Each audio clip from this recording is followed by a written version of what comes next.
ಪರೀಕ್ಷೆಗೆ ಮತ್ತು ನಿಮ್ಮ ಬೋರ್ಡ್ ಪರೀಕ್ಷೆಗೆ ಬರುವಂತಹ ಮೋಸ್ಟ್ ಇಂಪಾರ್ಟೆಂಟ್ ಪ್ರಶ್ನೆಗಳು ನಾನು ಭಾಗ 1, ಭಾಗ 2, ಭಾಗ 3ಯಲ್ಲಿ ಹೇಳ್ಕೊಟ್ಟಿದ್ದೇನೆ. ಬನ್ನಿ ಹಾಗಾದರೆ ಮೊಟ್ಟ ಮೊದಲು ಮಲ್ಟಿಪಲ್ ಚಾಯ್ಸ್ ನಾವು ನೋಡ್ತಾ ಹೋಗೋದಾದರೆ ಇಲ್ಲಿ ಈ ಕೆಳಗಿನ ಚಿತ್ರವನ್ನು ಪರಿಗಣಿಸಿ ಮತ್ತು ಅದರ ಸದಸ್ಯರಿಗೆ ಸಂಬಂಧಿಸಿದಂತೆ ಸರಿಯಾದ ಉತ್ತರವನ್ನು ಬರೀರಿ. ಅಂದರೆ 3 ಸದಸ್ಯರು ಅಂತ ಹೇಳ್ಬೋದು. ನೆಕ್ಸ್ಟು AITUC ಅನ್ನು ವಿಸ್ತರಿಸಿ all India trade union Congress ಅಂತ ಹೇಳ್ಬೋದು. ನೆಕ್ಸ್ಟ್ ಲೇಸಸ್ ಫೇರ್ ಎಂದರೆ ಮುಕ್ತ ಮಾರುಕಟ್ಟೆ. ವೆಸ್ಟ್ಫಾಲಿಯಾ ಒಪ್ಪಂದ ಆದ ಇಸ್ವಿ 1648. ಮೋಸ್ಟ್ ಇಂಪಾರ್ಟೆಂಟ್ ಪ್ರಶ್ನೆಗಳು, ಯಾಕಂದರೆ ಈಗಲೇ ನನ್ನ ಚಾನಲನ್ನು ಸಬ್ಸ್ಕ್ರೈಬ್ ಮಾಡಿ. ಜೊತೆಗೆ ಈ 3 ಭಾಗ 1, ಭಾಗ 2, ಭಾಗ 3ಯಲ್ಲಿರುವಂಥ ಮೋಸ್ಟ್ ಇಂಪಾರ್ಟೆಂಟ್ ಪ್ರಶ್ನೆಗಳೇ ನಿಮಗೆ ಪೂರಕ ಪರೀಕ್ಷೆಗೆ ಬೋರ್ಡ್ ಪರೀಕ್ಷೆಗೆ ಬರುತ್ತೆ. ಓಕೆ, ಬನ್ನಿ ಹಾಗಾದರೆ. ಪೆರಿಸ್ಟ್ರೋಯ್ಕ್ ಮತ್ತು ಗ್ಲಾಸ್ ನೋಟ್ಸ್ ಆರ್ಥಿಕ ಸುಧಾರಣೆಯನ್ನು ಜಾರಿಗೊಳಿಸಿದವರು ಯಾರಂದರೆ ಮಿಖಾಯೆಲ್ ಗೋರ್ಬಚೇವ್ ಅಂತ ಹೇಳ್ಬೋದು. ಕೆಳಗಿನ ಪ್ರಶ್ನೆಗಳಿಗೆ ಖಾಲಿ ಬಿಟ್ಟ ಸ್ಥಳ ಭರ್ತಿ ಮಾಡಿ. ಅಂದರೆ ಇಲ್ಲಿ ರಾಷ್ಟ್ರಪತಿ 2010, NSG 1985 ಮೇಧಾ ಪಾಟ್ಕರ್ ಅಂತ ಇದ್ದಾರೆ. ಇಲ್ಲಿ 6ನೇ ಪ್ರಶ್ನೆಗೆ ಡ್ಯಾಶ್ ರಂದು ಪಕ್ಷಾಂತರ ನಿಷೇಧ ಕಾಯ್ದೆ ಜಾರಿಗೆ ಬಂದಿತ್ತು 1985. ಡ್ಯಾಶ್ ರವರು ನರ್ಮದಾ ಬಚಾವ್ ಆಂದೋಲನದ ನಾಯಕರಾಗಿರುವವರು ಮೇಧಾ ಪಾಟ್ಕರ್. ಡ್ಯಾಶ್ ರವರು ರಾಷ್ಟ್ರೀಯ ತುರ್ತು ಪರಿಸ್ಥಿತಿ ಸಮಯದಲ್ಲಿ ಹಣಕಾಸಿನ ಅಧಿಕಾರಗಳನ್ನು ಚಲಾಯಿಸುವವರು ರಾಷ್ಟ್ರಪತಿ. ಡ್ಯಾಶ್ ರಲ್ಲಿ ದಕ್ಷಿಣ ಆಫ್ರಿಕಾ ಬ್ರಿಕ್ಸ್ನ ಸದಸ್ಯ ರಾಷ್ಟ್ರವಾಯಿತು 2010. ಡ್ಯಾಶ್ ಎಂಬುದು ಅಣು ಸರಬರಾಜು ಗುಂಪಿನ ರಾಷ್ಟ್ರಗಳು NSG. ನೆಕ್ಸ್ಟ್ ಹೊಂದಿಸಿ ಬರೆಯರಿಯಲ್ಲಿ ಭಾರತ ರಾಷ್ಟ್ರೀಯ ಕಾಂಗ್ರೆಸ್ ಯಾವುದು ಅಂದರೆ UDHR. ಜೆ ಉತ್ತರಗಳು 1885. ಭಾರತ ರಾಷ್ಟ್ರೀಯ ಕಾಂಗ್ರೆಸ್ ಸ್ಥಾಪನೆ ಆಗಿದ್ದು 1885ರಲ್ಲಿ. ಹಾಗೆ JPSC ಜಂಟಿ ಲೋಕಸೇವಾ ಆಯೋಗ ಅಂತ ಹೇಳ್ತೀವಿ. 1988 ಯಾವುದು ಭ್ರಷ್ಟಾಚಾರ ನಿಷೇಧ ಕಾಯ್ದೆ ಯಾವಾಗಾಯಿತು ಅಂದರೆ 1988ರಲ್ಲಿ. ರಿಪಬ್ಲಿಕ್ ಜೀನ್ ಬೋಡಿನ್ ಅಂತ ಹೇಳ್ಬೋದು. ಮಾನವ ಹಕ್ಕುಗಳ ಸಾರ್ವತ್ರಿಕ ಘೋಷಣೆ ಯಾವಾಗಾಯಿತು ಅಂದರೆ UDHR ಅಂತ ಹೇಳ್ಬೋದು. ನೆಕ್ಸ್ಟು ಈ ಕೆಳಗಿನ ಪ್ರಶ್ನೆಗಳಿಗೆ ಒಂದು ವಾಕ್ಯದಲ್ಲಿ ಉತ್ತರಿಸಿ. ಅಂದರೆ ಯಾವ ಸಭೆಯು ಮಧ್ಯಂತರ ಸರ್ಕಾರವನ್ನು ರಚಿಸಿತು ಅಂದರೆ ರಾಜ್ಯಾಂಗ ರಚನಾ ಸಭೆ ಮಧ್ಯಂತರ ಸರ್ಕಾರವನ್ನು ರಚಿಸುತ್ತೆ. ಆರ್ಥಿಕ ತಾರತಮ್ಯ ಎಂದರೇನು ಅಂದರೆ ಎಲ್ಲರಿಗೂ ಆರ್ಥಿಕ ವಿಚಾರಗಳಲ್ಲಿ ಸಮಾನ ಅವಕಾಶಗಳನ್ನು ನೀಡದಿರುವುದೇ ಆರ್ಥಿಕ ತಾರತಮ್ಯ ಅಂತ ಹೇಳಿ. ಸಾವಿತ್ರಿಬಾ ಫುಲೆರವರು ಯಾವ ರಾಜ್ಯಕ್ಕೆ ಸೇರಿದವರು ಅಂದರೆ ಮಹಾರಾಷ್ಟ್ರ. ಭಾರತ ಸಂವಿಧಾನದ ಯಾವ ವಿಧಿಯು ವಿದೇಶಾಂಗ ನೀತಿಯ ಬಗ್ಗೆ ಉಲ್ಲೇಖಿಸುತ್ತದೆ ಅಂದರೆ 51ನೇ ವಿಧಿ. ಬಾಂಗ್ಲಾದೇಶ ಎಂದು ಉದಯಿಸಿತು 1971ರಲ್ಲಿ. ಬಾಂಗ್ಲಾದೇಶ ಜನ್ಮ ತಾಳುತ್ತೆ. ಹಾಗೆ ಭಾಗ ಬಿದಲ್ಲಿ 2 ಅಂಕದ್ದು ಮೋಸ್ಟ್ ಇಂಪಾರ್ಟೆಂಟ್ ಪ್ರಶ್ನೆಗಳು. ಏಕಪಕ್ಷ ಪದ್ಧತಿ ಎಂದರೇನು ಉದಾಹರಣೆ ಕೊಡಿ ಅಂತ ಹೇಳ್ತಾರೆ. ಇಡೀ ದೇಶಾದ್ಯಂತ ಕೇವಲ ಒಂದೇ ಪಕ್ಷ ಅಸ್ತಿತ್ವದಲ್ಲಿದ್ದರೆ ಅದನ್ನು ಏಕಪಕ್ಷ ಪದ್ಧತಿ ಎನ್ನುತ್ತೇವೆ. ಚೀನಾ ದೇಶದ ಕಮ್ಯುನಿಸ್ಟ್ ಪಕ್ಷ ಅಂತ ನಾವು ಹೇಳ್ಬೋದು. ಕೇಂದ್ರ ಲೋಕಸೇವಾ ಆಯೋಗದ ಸದಸ್ಯರಿಗಿರುವ ಅರ್ಹತೆಗಳು ಯಾವುವು ಅಂದರೆ ಒಟ್ಟು ಸದಸ್ಯರಲ್ಲಿ ಅರ್ಧದಷ್ಟು ಸದಸ್ಯರು 10 ವರ್ಷ ಆಡಳಿತ ಸೇವಾ ಅನುಭವ ಹೊಂದಿರಬೇಕಾಗುತ್ತೆ. ಉಳಿದ ಅರ್ಧ ಸದಸ್ಯರ ಅನುಭವದ ಬಗ್ಗೆ ಯಾವುದೇ ವಿವರಣೆ ಇರೋದಿಲ್ಲ. ಕೆಳಗಿನ ಚಿತ್ರವನ್ನು ಗುರುತಿಸಿ ಮತ್ತು ಅದರ ಸೇವೆಗಳನ್ನು ತಿಳಿಸಿ ಅಂತ ಹೇಳ್ತಾರೆ. ಇದು ಕೇಂದ್ರ ಸಚಿವಾಲಯ. ಇದರ ಸೇವೆಗಳು ಏನಂದರೆ ಸಚಿವಾಲಯ ಎಂದರೆ ಕಾರ್ಯದರ್ಶಿಯವರ ಕಚೇರಿ ಎಂಬ ಅರ್ಥ ಕೊಡ್ತದೆ. ಆಡಳಿತದ ಉದ್ದೇಶದಿಂದ ಸರ್ಕಾರವನ್ನು ಸಚಿವರು ಮತ್ತು ಇಲಾಖೆಗಳೆಂದು ವಿಭಾಗಿಸಲಾಗಿದೆ. ಸಚಿವರು ಮತ್ತು ಇಲಾಖೆಗಳೆರಡನ್ನೂ ಸೇರಿಸಿ ಸಚಿವಾಲಯ ಎಂದು ಕರೀತಾರೆ.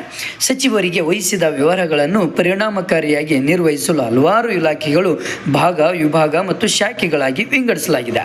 ಕರ್ನಾಟಕದಲ್ಲಿ ದಲಿತ ಸಂಘರ್ಷ ಸಮಿತಿಯನ್ನು ಯಾರು ಮತ್ತು ಯಾವಾಗ ಸ್ಥಾಪಿಸಿದರು ಅಂದರೆ ಕರ್ನಾಟಕದಲ್ಲಿ ದಲಿತ ಸಂಘರ್ಷ ಸಮಿತಿಯನ್ನು 1974ರಲ್ಲಿ ಬಿ ಕೃಷ್ಣಪ್ಪನವರು ಸ್ಥಾಪನೆ ಮಾಡ್ತಾರೆ. ಓಕೆನಾ. ಭಾರತ ವಿದೇಶಾಂಗ ನೀತಿಗೆ ಕೊಡುಗೆಯನ್ನು ನೀಡಿದ 2 ನಾಯಕರನ್ನು ಹೆಸರಿಸಿ ಅಂದರೆ ಮಹಾತ್ಮ ಗಾಂಧೀಜಿ ಮತ್ತು ಜವಾಹರ್ಲಾಲ್ ನೆಹರು ಅಂತ ಹೇಳ್ಬೋದು.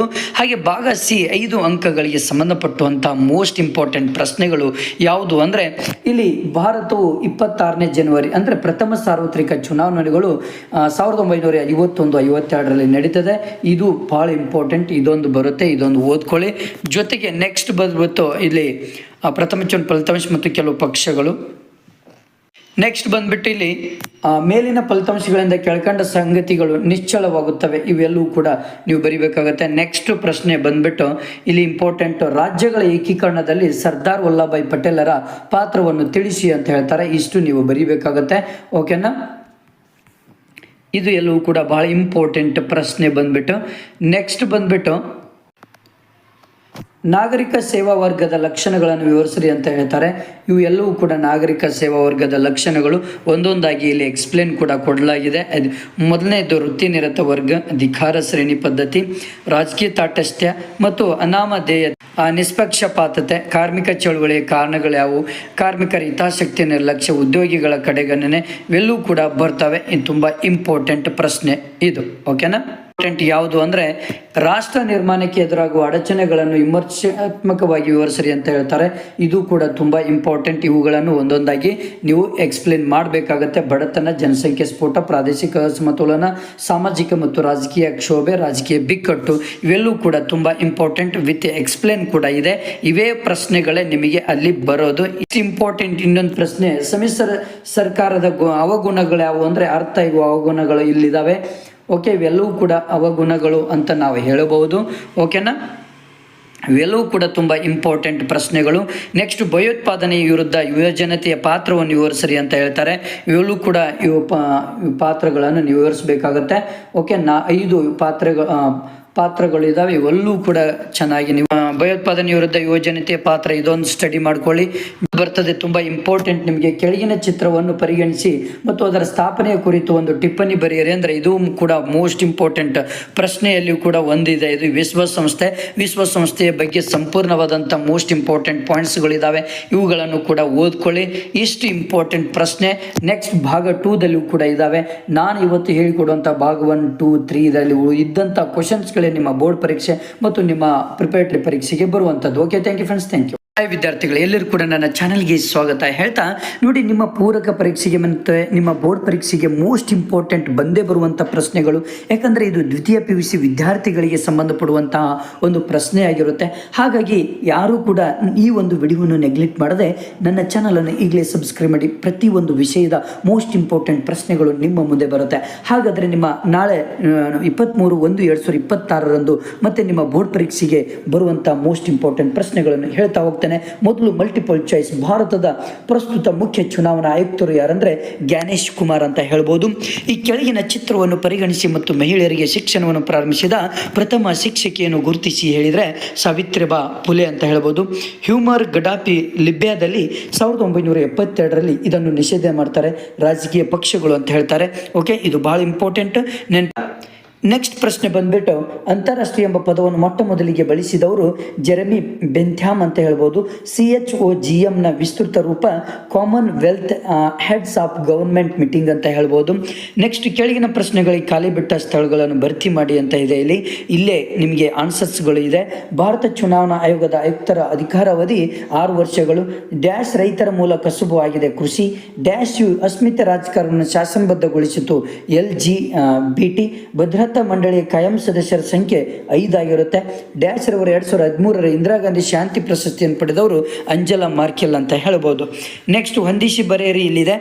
ನೆಕ್ಸ್ಟ್ ಉತ್ತರಗಳು. ಇಲ್ಲಿ ಮೊಟ್ಟ ಮೊದಲು ಬಾಂಬೆ ವಿಭಜನೆ ಯಾವಾಗ ಆಯಿತು ಅಂದರೆ 1960ರಲ್ಲಿ ನಡೀತದೆ.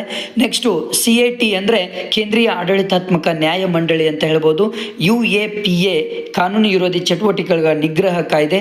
League of Nations 1920. ಸತಿ ಪದ್ಧತಿಯ ನಿಷೇಧ ರಾಜಾರಾಮ್ ಮೋಹನ್ ರಾಯ್ ಅಂತ ಹೇಳ.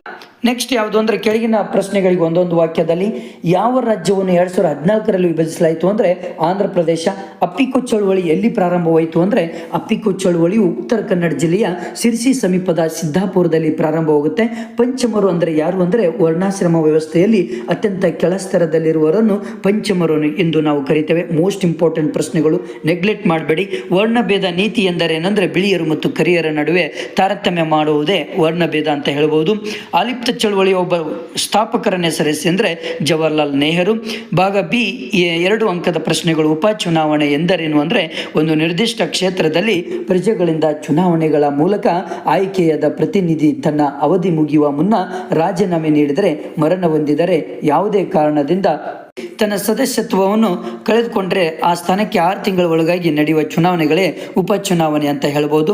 ನೆಕ್ಸ್ಟ್, ಕಲ್ಯಾಣ ರಾಜ್ಯದ ಪರಿಕಲ್ಪನೆಯು ಆಡಳಿತದ ವ್ಯಾಪ್ತಿಯನ್ನು ಹೆಚ್ಚಿಸಿದೆ, ಇದನ್ನು ಪರಾಮರ್ಶಿಸಿ. ಅಂದರೆ ಇಲ್ಲಿ ನೋಡಿ, ವೈಜ್ಞಾನಿಕ ಪ್ರಗತಿ, ಕೈಗಾರಿಕಾ ಕ್ರಾಂತಿ, ತಾಂತ್ರಿಕ ಪ್ರಗತಿ, ಜನಸಂಖ್ಯಾ ಬೆಳವಣಿಗೆ ಮತ್ತು ಜನರ ಉನ್ನತಿಗಾಗಿ ಕಲ್ಯಾಣ ರಾಜ್ಯಗಳಲ್ಲಿ ಆಡಳಿತದ ವ್ಯಾಪ್ತಿ ಹೆಚ್ಚಾಗಿದೆ.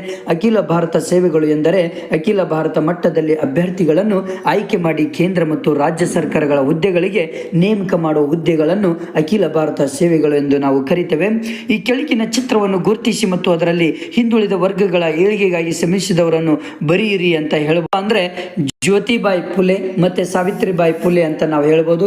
ಕೇರಳದ ನಾರಾಯಣ ಗುರು, ತಮಿಳುನಾಡಿನ ಶ್ರೀ ಪೆರಿಯಾರ್, ರಾಮಸ್ವಾಮಿ ನಾಯ್ಕರ್ ಇವೆಲ್ಲವೂ ಕೂಡ ಇದೆ. ಉತ್ತಮ ಆಡಳಿತ ಎಂದರೇನು? ಸಮ್ಮಿಶ್ರ ಸರ್ಕಾರಗಳನ್ನು ಹೊಂದಿರುವ 2 ರಾಷ್ಟ್ರಗಳು ಭಾರತ ಮತ್ತು ಜರ್ಮನಿ. ಯಾವ ಆಧಾರದ ಮೇಲೆ ಶಕ್ತಿ ಬಣಗಳು ವಿಂಗಡಣೆಯಾಗಿವೆ ಅಂದರೆ ಸೈದ್ಧಾಂತಿಕ ಆಧಾರದ ಮೇಲೆ ಶಕ್ತಿ ಬಣಗಳು ವಿಂಗಡಣೆಯಾಗಿವೆ. ಪಂಚಶೀಲ ಒಪ್ಪಂದದ 2 ತತ್ವಗಳನ್ನು ಬರೆಯಿರಿ ಅಂದರೆ ಪರಸ್ಪರರು ದಾಳಿ ಮಾಡದಿರುವುದು, ಶಾಂತಿಯುತ ಸಹಬಾಳ್ವೆ. ಪ್ರಶ್ನೆಗಳು ಯಾವುದು ಅಂದರೆ ಇಲ್ಲಿ 1947ರ ಭಾರತ ಸ್ವಾತಂತ್ರ್ಯ ಕಾಯ್ದೆಯ ಉಪಬಂಧಗಳನ್ನು ವಿವರಿಸರಿ. ಅಂದರೆ 1947ರ ಭಾರತ ಸ್ವಾತಂತ್ರ್ಯ ಕಾಯ್ದೆಯ ಮುಖ್ಯಾಂಶಗಳು ಇಲ್ಲಿ ಇದಾವೆ. ಇದು ಮೋಸ್ಟ್ ಇಂಪಾರ್ಟೆಂಟ್ ಪ್ರಶ್ನೆಗಳು. 10 ಪಾಯಿಂಟ್ಸ್ಗಳನ್ನು ಬರೆದ್ರೆ ಸಾಕು. ಈ ಒಂದು ಪ್ರಶ್ನೆ ಕೂಡ ತುಂಬ ಇಂಪಾರ್ಟೆಂಟ್. ಕೆಳಗಿನ ಚಿತ್ರವನ್ನು ವೀಕ್ಷಿಸಿ ಭಾರತದ ರಾಜ್ಯಗಳು ಮತ್ತು ಕೇಂದ್ರಾಡಳಿತ ಪ್ರದೇಶಗಳನ್ನು ಪಟ್ಟಿ ಮಾಡಿ ಅಂತ ಹೇಳ್ತಾರೆ. ಇದು ನೆನ್ಪಿಟ್ಕೊಳ್ಳಿ, ಬಹಳ ಇಂಪಾರ್ಟೆಂಟ್ ರಾಜ್ಯಗಳು ಇವೆಲ್ಲವೂ ಕೂಡ ಮೋಸ್ಟ್ ಇಂಪಾರ್ಟೆಂಟ್ ಪ್ರಶ್ನೆಗಳು. ಓಕೆನಾ? ಕರ್ನಾಟಕ ಆಡಳಿತಾತ್ಮಕ ನ್ಯಾಯಮಂಡಳಿ ಕುರಿತು ಒಂದು ಟಿಪ್ಪಣಿ ಬರೆಯಿರಿ ಅಂತ ಇದೆ. ಇಲ್ಲಿ 1969ರಲ್ಲಿ ನ್ಯಾಯಮೂರ್ತಿ ಶಾ ಅಧ್ಯಕ್ಷತೆಯಲ್ಲಿ ಸಮಿತಿಯ ರಚನೆ ಆಯ್ತದೆ. ಈ ಸಮಿತಿಯ ಶಿಫಾರಸಿನ ಪರಿಣಾಮಕಾರಿಯಾಗಿ ಸೇವಾ ವಿವಾದಗಳು ಪರಿಣಾಮಕಾರಿಯಾಗಿ ಮತ್ತು ಶೀಘ್ರವಾಗಿ ಬಗೆಹರಿಸುವ ಉದ್ದೇಶದಿಂದ ಸುಪ್ರೀಂ ಕೋರ್ಟ್ ಮತ್ತು ಹೈಕೋರ್ಟ್ಗಳಲ್ಲಿ ಸೇವಾ ವಿಷಯಕ್ಕೆ ಸಂಬಂಧಿಸಿದ ಬಾಕಿ ಇರುವ ವಿವಾದಗಳನ್ನು ಶೀಘ್ರವಾಗಿ ಬಗೆಹರಿಸಲು ನ್ಯಾಯಮಂಡಳಿಯನ್ನು ಸ್ಥಾಪಿಸಲಾಗುತ್ತೆ. ಇವೆಲ್ಲವೂ ಕೂಡ ತುಂಬ ಇಂಪಾರ್ಟೆಂಟ್. ನೆಕ್ಸ್ಟ್ ಬಂದು ಮಹಿಳಾ ಚಳವಳಿಯ ಕಾರಣಗಳ್ಯಾವು? ಇವು ಕೂಡ ತುಂಬ ಇಂಪಾರ್ಟೆಂಟ್. ಇದು ಕೂಡ ಭಾಳ ಇಂಪಾರ್ಟೆಂಟ್ ಪ್ರಶ್ನೆಗಳಿದು. ಯಾಕಂದರೆ ಇವೆಲ್ಲವೂ ಕೂಡ ಎಕ್ಸ್ಪ್ಲೇನ್ ಮಾಡಬೇಕಾಗತ್ತೆ. ಅಸಮಾನತೆ, ವರದಕ್ಷಿಣೆ ಪಿಡುಗು, ಮಾನವ ಹಕ್ಕುಗಳ ಸಂರಕ್ಷಣೆ ಮಾಡದಿರುವುದು, ಲಿಂಗಾಧಾರಿತ ಸಾಮಾಜಿಕ ವ್ಯವಸ್ಥೆ, ಲೈಂಗಿಕ ಹಿಂಸಾಚಾರ, ಕೌಟುಂಬಿಕ ಹಿಂಸೆ, ಇವೆಲ್ಲವೂ ಕೂಡ ತುಂಬ ಇಂಪಾರ್ಟೆಂಟ್ ಪ್ರಶ್ನೆಗಳು. ಇಲ್ಲಿ ತುಂಬ ಇಂಪಾರ್ಟೆಂಟ್ ಇನ್ನೊಂದು ಪ್ರಶ್ನೆ, ರಾಷ್ಟ್ರ ನಿರ್ಮಾಣಕ್ಕೆ ವಿಧಿರೋಗುವ ಅಡಚಣೆಗಳ ನಿವಾರಣೋಪಾಯಗಳನ್ನು ವಿವರಿಸಿರಿ. ಅಂದರೆ 1ನೇದು ರಾಜಕೀಯ ಸ್ಥಿರತೆ, 2ನೇದು ಆದ್ಯತೆಗಳ ಆಯ್ಕೆ, ಕಾರ್ಯಕ್ರಮಗಳ ಪರಿಣಾಮ ಅನುಷ್ಠಾನ, ಮಿಶ್ರ ಆರ್ಥಿಕತೆ, ರಾಜ್ಯ ನೀತಿ ನಿರ್ದೇಶಕ ತತ್ವಗಳು, ನಾಗರಿಕ ಸಮಾಜದ ಪಾತ್ರ. ಇವೆಲ್ಲೂ ಕೂಡ ತುಂಬಾ ಇಂಪಾರ್ಟೆಂಟ್. ಎಕ್ಸ್ಪ್ಲೇನ್ ಜೊತೆಗೆ ಇಲ್ಲಿ ಕೊಟ್ಟಿದ್ದೇನೆ, ಇವೆಲ್ಲೂ ಕೂಡ ಎಕ್ಸ್ಪ್ಲೇನ್ ಮಾಡಬಹುದು. ಮುಂದಿನ ಒಂದು ಪ್ರಶ್ನೆ, ಭಾರತ ಸಂವಿಧಾನದಲ್ಲಿ ಉಲ್ಲೇಖಿತವಾದಂತೆ ಅಧಿಕಾರ ವಿಕೇಂದ್ರೀಕರಣವನ್ನು ವಿವರಿಸ್ರಿ. ಅಂದರೆ ಕೇಂದ್ರ ಪಟ್ಟಿ, ರಾಜ್ಯ ಪಟ್ಟಿ, ಸಮವರ್ತಿ ಪಟ್ಟಿ, ಶೇಷಾಧಿಕಾರ, ಇವೆಲ್ಲೂ ಕೂಡ ತುಂಬಾ ಇಂಪಾರ್ಟೆಂಟ್ ಪ್ರಶ್ನೆಗಳು ಬರ್ತದೆ. ನೆಕ್ಸ್ಟ್ ಪ್ರಶ್ನೆ, ಭ್ರಷ್ಟಾಚಾರವನ್ನು ಯುವ ಜನತೆಗೆ ಹೇಗೆ ತಡೆಗಟ್ಟಬಲ್ಲರು? ಅಂದರೆ ಇವೆಲ್ಲೂ ಕೂಡ ಮೋಸ್ಟ್ ಇಂಪಾರ್ಟೆಂಟ್ ಪ್ರಶ್ನೆಗಳು. ಓಕೆನಾ? ನೆಕ್ಸ್ಟ್ ಪ್ರಶ್ನೆ, ವಿಶ್ವಸಂಸ್ಥೆಯ ಧ್ಯೇಯೋದ್ದೇಶಗಳು ಯಾವುದು ಅಂತ ಕೇಳ್ತಾರೆ. ಇದು ಕೂಡ ತುಂಬ ಇಂಪಾರ್ಟೆಂಟ್.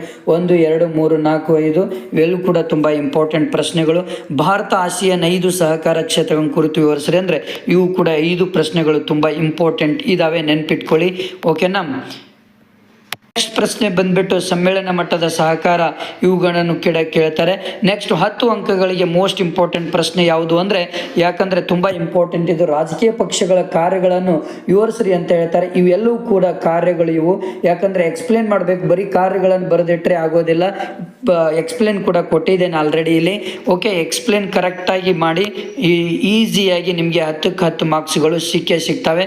ನೆನ್ಪಡಿ ಆಗಿದೆ. ಈ ರೀತಿ ಎಕ್ಸ್ಪ್ಲೇನ್ ಮಾಡಿದರೆ ನಿಮಗೆ ಔಟ್ ಆಫ್ ಮಾರ್ಕ್ಸ್ ಸಿಗುತ್ತೆ. ಓಕೆನಾ? ಓಕೆ, ಇವೆಲ್ಲವೂ ಕೂಡ ತುಂಬ ಇಂಪಾರ್ಟೆಂಟ್. ಲಾಸ್ಟ್ ಪ್ರಶ್ನೆ ಯಾವುದು ಅಂದರೆ, ಭಾರತದ ಪ್ರಜಾಪ್ರಭುತ್ವಕ್ಕೆ ಭಯೋತ್ಪಾದನೆ ಒಂದು ಗಂಡಾಂತರ ವಿಶ್ಲೇಷಿಸಿ ಅಂತ ಇದೆ. ಯಾವುದೆಲ್ಲ ಪಾಯಿಂಟ್ಸ್ಗಳು ಬರೀಬೇಕು ಅಂದರೆ ನೋಡಿ, ಇಲ್ಲಿ ಆಡಳಿತ ಯಂತ್ರಕ್ಕೆ ಅಡ್ಡಿ, ಸಂವಿಧಾನಕ್ಕೆ ಗೌರವ ನೀಡುವುದಿಲ್ಲ, ಮಾನವ ಹಕ್ಕುಗಳ ಉಲ್ಲಂಘನೆ, ಪ್ರಜಾಪ್ರಭುತ್ವ ವಿರೋಧಿ ಚಟುವಟಿಕೆ, ಆರ್ಥಿಕ ಬೆಳವಣಿಗೆ ಅಡ್ಡಿ, ಇವೆಲ್ಲವೂ ಕೂಡ ಪಾಯಿಂಟ್ಸ್ಗಳನ್ನು ಬರೆದ್ರೆ ಸಾಕು, ನಿಮಗೆ ಔಟ್ ಆಫ್ ಮಾರ್ಕ್ಸ್ ಬರುತ್ತೆ. ಭಾಗ 3 ಬೇಕು ಅಂದರೆ ಈಗಲೇ ಸಬ್ಸ್ಕ್ರೈಬ್ ಮಾಡಿ. Okay, thank you friends, thank you.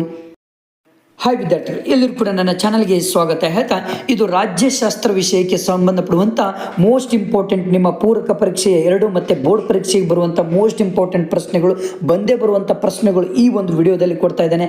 ಭಾಗ 1, ಭಾಗ 2, ಭಾಗ 3 ಎಲ್ಲ 3 ವಿಡಿಯೋಸ್ಗಳನ್ನು ನೋಡಿದ್ದೆ ಆದಲ್ಲಿ ನೀವು ಗ್ಯಾರಂಟಿ ಅಬೌವ್ 70 ಮಾರ್ಕ್ಸ್ ತಗೊಳ್ತೀರಾ.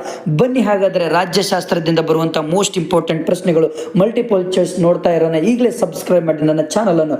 ಮರು ಮತದಾನ ವಿಷಯಕ್ಕೆ ಸಂಬಂಧಿಸಿದಂತೆ ಕೆಳಗೆ ನೀಡಿರುವ ಯಾವ ಹೇಳಿಕೆಯು ಸರಿಯಾಗಿದೆ ಅಂದರೆ ಮತದಾನದ ಸಮಯದಲ್ಲಿ ಮತಯಂತ್ರದ ನಾಶ ಆಗ್ತದೆ. ನೆನ್ಪಿಟ್ಕೊಳ್ರಿ, ಇದು ಒಂದು ಮಾತ್ರ ಸರಿ. ಇದರಲ್ಲಿ ವಿಶ್ವ ಪರಿಸರ ದಿನಾಚರಣೆಯನ್ನು ಈ ದಿನದಂದು ಆಚರಿಸಲಾಗುತ್ತದೆ. ಯಾವಾಗಂದರೆ 5ನೇ ಜೂನ್. ಲಿಬಿಯಾದ ನಿರಂಕುಶಾಧಿಕಾರಿ ಯಾರಂದರೆ ಮ್ಯೂಮರ್ ಗಡಾಫಿ ಅಂತ ಹೇಳ್ಬೋದು. ನೆಕ್ಸ್ಟ್, ಯಾವ ಸಂಘಟನೆಯು ಮುಂದಿನ ಪೀಳಿಗೆಯನ್ನು ಯುದ್ಧ ಎಂಬ ವಿಧ್ವಂಸಕಾರಿ ಪ್ರವೃತ್ತಿಯಿಂದ ರಕ್ಷಿಸುತ್ತದೆ ಅಂದರೆ ಇಲ್ಲಿ ವಿಶ್ವಸಂಸ್ಥೆ ಅಂತ ನಾವು ಹೇಳಬಹುದು. ಇಲ್ಲಿ ಹೊಂದಿಸಿ ಫಿಲ್ ಇನ್ ದ ಬ್ಲ್ಯಾಂಕ್ಸ್ ನೋಡೋಣ. ಈ ಕೆಳಗಿನ ಯಾವ ಹೇಳಿಕೆಯು ಸೂಕ್ತವಿದೆಯೋ ಅದನ್ನು ನೋಡ್ಕೊಳ್ಳಿ. Next fill in the blanks important ಪ್ರಶ್ನೆಗಳು ಇಲ್ಲಿ ಕೊಟ್ಟಿದ್ದೇನೆ, ಬನ್ನಿ. ಡ್ಯಾಶ್ ರವರು ತಾವು ಆಯ್ಕೆಯಾಗಿ ಬಂದ ಪಕ್ಷವನ್ನು ಬಿಟ್ಟು ಬೇರೆ ಪಕ್ಷಕ್ಕೆ ಸೇರಿದಾಗ ಪಕ್ಷಾಂತರ ನಿಷೇಧ ಅಂತ ಹೇಳ್ಬೋದು ನಾವು. ಅದಕ್ಕೆ ಕಾಯ್ದೆ ಅನುಸಾರವಾಗಿ ಶಾಸನಸಭಾ ಸದಸ್ಯತ್ವ ಕಳೆದುಕೊಳ್ಳುವುದಿಲ್ಲ ಯಾರು ಅಂದರೆ ಸ್ಪೀಕರ್. ಯಾಕಂದರೆ ಇದು ಮಾಡೆಲ್ ಕ್ವಶನ್ ಪೇಪರ್ ಅಂತ ನೆಗ್ಲೆಕ್ಟ್ ಮಾಡಬೇಡಿ. 3 ಮಾಡೆಲ್ ಕ್ವಶನ್ ಪೇಪರಲ್ಲಿ ಇಂಪಾರ್ಟೆಂಟ್ ಪ್ರಶ್ನೆಗಳೇ ಬರುವಂಥದ್ದು, ನೆನ್ಪಿಟ್ಕೊಳ್ಳಿ. ನೆಕ್ಸ್ಟ್, ಡ್ಯಾಶ್ ದಂದು ಜೈವಿಕ ವೈವಿಧ್ಯ ಕಾಯ್ದೆ ಜಾರಿಗೆ ಬಂದಿತ್ತು 2002. ಯಾಕಂದರೆ ನಾವೆಲ್ಲ PU ಬೋರ್ಡ್ದವರೇ ನಮಗೆ ಟ್ರೈನಿಂಗ್ ತಗೊಂಡಂಥ ಸಮಯದಲ್ಲಿ ಇವೆಲ್ಲವೂ ಕೂಡ ನಿಮಗೆ ಕೊಟ್ಟಿದ್ದಾರೆ. ಹಾಗಾಗಿ ಹೇಳ್ತಾ ಇರೋದು ಡ್ಯಾಶ್ ರವರು ಅಸ್ಮಿತೆ ರಾಜಕಾರಣ ಗುರುತಿಸಿದವರು LA ಕಾಫ್ಮ್ಯಾನ್. ಅಂತಾರಾಷ್ಟ್ರೀಯ ನ್ಯಾಯಾಲಯವು ಡ್ಯಾಶ್ನಲ್ಲಿದೆ ದಿ ಹೇಗ್.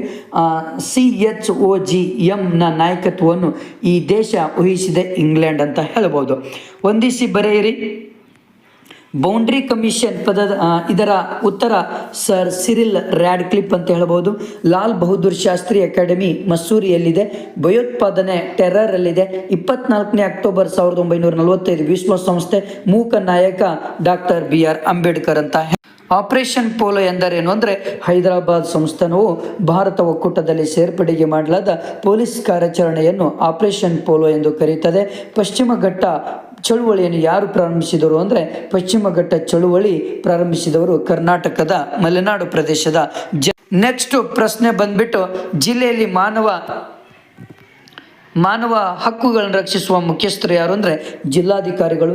LICಯನ್ನು ವಿಸ್ತರಿಸಿ ಅಂದರೆ line of actual control, line of actual control ಅಂತ ಹೇಳ್ಬೋದು.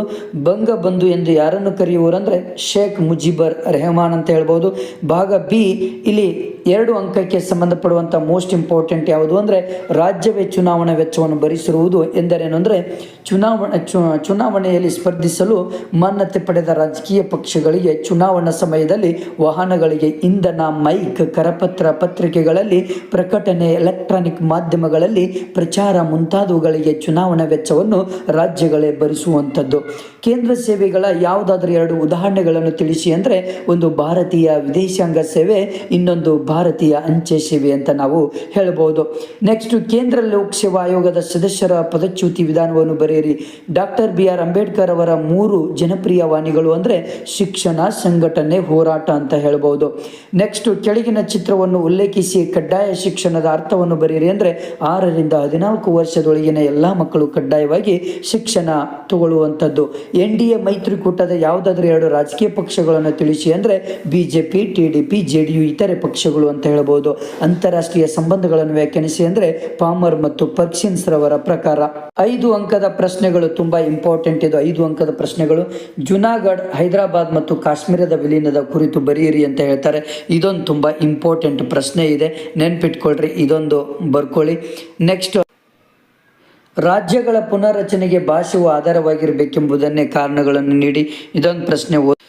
ನೆಕ್ಸ್ಟ್, ಇದೊಂದು ಪ್ರಶ್ನೆ ತುಂಬ ಇಂಪಾರ್ಟೆಂಟ್. ಯುವ ಜನಾಂಗವು ಭ್ರಷ್ಟಾಚಾರ ವಿರುದ್ಧದ ಚಳುವಳಿಯಲ್ಲಿ ಸಕ್ರಿಯವಾಗಿ ಪಾಲ್ಗೊಳ್ಳುವರು ಎಂಬುದನ್ನು ಈ ಚಿತ್ರವನ್ನು ವೀಕ್ಷಿಸಿ ಇದರ ಪ್ರಕಾರನೇ ನೀವೇನು ಮಾಡಬೇಕು, ಇಲ್ಲಿ ಪಾಯಿಂಟ್ಸ್ಗಳನ್ನು ಕೊಟ್ಟಿದ್ದೇನೆ, ಇದನ್ನು ನೀವು ಬರ್ಕೊಳ್ಬೇಕಾಗತ್ತೆ. ಆ ಚಿತ್ರದಲ್ಲಿರುವಂತಹ ಅದಕ್ಕೆ ಅನುಗುಣವಾಗಿ ನೀವು ಪಾಯಿಂಟ್ಸ್ಗಳನ್ನು ನೀವೇನು ಮಾಡಬೇಕು, ಬರಿತಾ ಹೋಗಬೇಕಾಗತ್ತೆ. ತುಂಬ ಇಂಪಾರ್ಟೆಂಟ್. ನೆಕ್ಸ್ಟ್, ಇನ್ನೊಂದು ಪ್ರಶ್ನೆ ಯಾವುದು ಅಂದರೆ ಅಂತಾರಾಷ್ಟ್ರೀಯ ಸಂಬಂಧಗಳ ಪರಿಕಲ್ಪನೆಗಳನ್ನು ವಿವರಿಸ್ರಿ ಅಂತ ಇದೆ. ಇದು ರಾಜ್ಯದ ಪರಮಾಧಿಕಾರ, ರಾಷ್ಟ್ರೀಯ ಶಕ್ತಿ, ರಾಷ್ಟ್ರೀಯ ಹಿತಾಸಕ್ತಿ, ಶಕ್ತಿ ಬಣಗಳು, ಧ್ರುವೀಕರಣ ಮತ್ತು ರಾಷ್ಟ್ರಾಧಿಪತ್ಯ, ಶಕ್ತಿ ಸಮತೋಲನ ಅಂತ ಇದೆ. ಓಕೆ, ಇದೊಂದು ಓದ್ಕೊ. ನೆಕ್ಸ್ಟ್, ಇನ್ನೊಂದು ಪ್ರಶ್ನೆ ಯಾವುದು ಅಂದರೆ ವಿಶ್ವಶಾಂತಿಯನ್ನು ಪ್ರೋತ್ಸಾಹಿಸುವ ನಿಟ್ಟಿನಲ್ಲಿ ವಿಶ್ವಸಂಸ್ಥೆಯಲ್ಲಿ ಭಾರತದ ಪಾತ್ರವನ್ನು ವಿಮರ್ಶಾತ್ಮಕವಾಗಿ ಚರ್ಚಿಸಿ. ಭಾರತ ಮತ್ತು ವಿಶ್ವಸಂಸ್ಥೆ, ಇದು ಕೂಡ ಮೋಸ್ಟ್ ಇಂಪಾರ್ಟೆಂಟ್ ಪ್ರಶ್ನೆ. ಇದು ಕೂಡ ಇದೊಂದು ಸರಿಯಾಗಿ ಸ್ಟಡಿ ಮಾಡ್ಕೊಳ್ಬೇಕಾಗತ್ತೆ. ಓಕೆ, ನೆಕ್ಸ್ಟ್ 10 ಅಂಕದ ಪ್ರಶ್ನೆಗಳು. 10 ಅಂಕಕ್ಕೆ ಮೋಸ್ಟ್ ಇಂಪಾರ್ಟೆಂಟ್ ಪ್ರಶ್ನೆ. ಭಾರತದಲ್ಲಿ ಪಕ್ಷ ಪದ್ಧತಿಯ ಸ್ವರೂಪವನ್ನು ವಿವರಿಸಿರಿ. ಎಲ್ಲ ಪಾಯಿಂಟ್ಸ್ಗಳನ್ನು ನೀವು ಬರೀಬೇಕಾಗುತ್ತೆ. ಟೋಟಲ್ 12 ಪಾಯಿಂಟ್ಸ್ಗಳು ಇದ್ದಾವೆ. ಇದು ಮೋಸ್ಟ್ ಇಂಪಾರ್ಟೆಂಟ್ ಪ್ರಶ್ನೆ, ಇವು ಪಿಕ್ಸ್ ಬರುವಂತಹ ಪ್ರಶ್ನೆ, ಇದು ನೆನ್ಪಿಟ್ಕೊಳ್ಳಿ. ಓಕೆನಾ? ಇದು ತುಂಬ ಮೋಸ್ಟ್ ಇಂಪಾರ್ಟೆಂಟ್ ಪ್ರಶ್ನೆಗಳು ಇವು. ಇಷ್ಟು ನೆಗ್ಲೆಕ್ಟ್ ಮಾಡದೆ ನಿಮ್ಮ ಫ್ರೆಂಡ್ಸಿಗೆ ಶೇರ್ ಮಾಡಿ. ಹಾಗೆ ನನ್ನ ಚಾನಲನ್ನು ಸಬ್ಸ್ಕ್ರೈಬ್ ಮಾಡೋದನ್ನು ಮಾತ್ರ ಮರ್ಲಿಕ್ಕೆ ಹೋಗಬೇಡಿ. Thank you friends.